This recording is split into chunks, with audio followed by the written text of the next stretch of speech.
Je disais tantôt que Paul a fait un discours à l'Aréopage. Mais comment c'est arrivé? Quand Paul est arrivé à Athènes, il a fallu qu'il attende Timothée et Silas, qui devraient venir le rejoindre.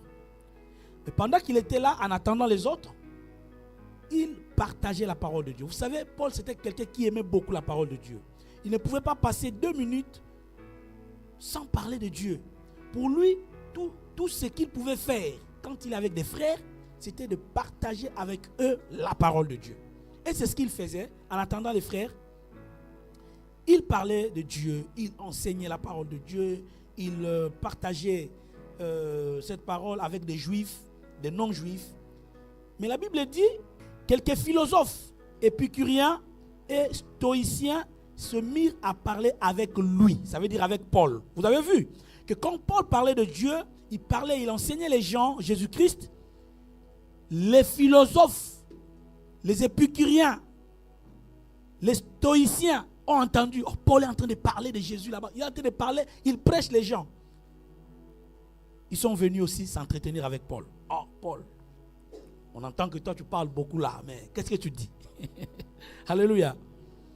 Et on dit, et les uns disaient, que veut dire ce discoureur? Voilà, on le qualifie aussi d'un discoureur, comme eux. Mais qu'est-ce que ce discoureur veut dire?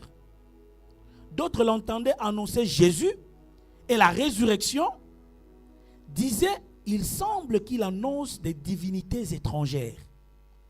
Parce que quand ils voyaient Paul parler de Jésus, ils disent, on se rapproche d'abord. Oh, mais il parle d'un Jésus, c'est pas ce juif-là qu'on a tué là-bas, qui s'aventurait, qui se disait qu'il était Dieu. Donc il a apporté une doctrine ou une divinité étrangère.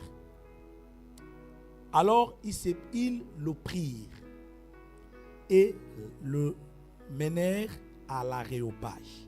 Vous avez vu? Comme Paul parlait, et ils se sont dit, ah donc il se prend pour un discoureur, un intelligent, un homme sage qui parle, qui veut sortir au-dedans de lui des choses.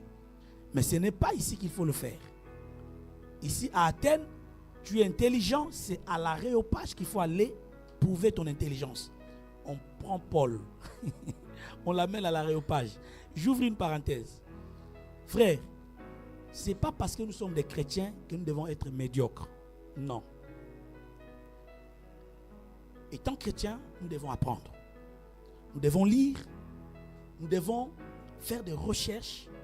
Nous devons être capables non seulement de défendre notre évangile, mais aussi de se défendre intellectuellement. C'est quand même important. Parce que vous allez voir que le niveau de ces gars, de ces philosophes, si tu étais seulement un chrétien simple, tu ne t'en sors pas.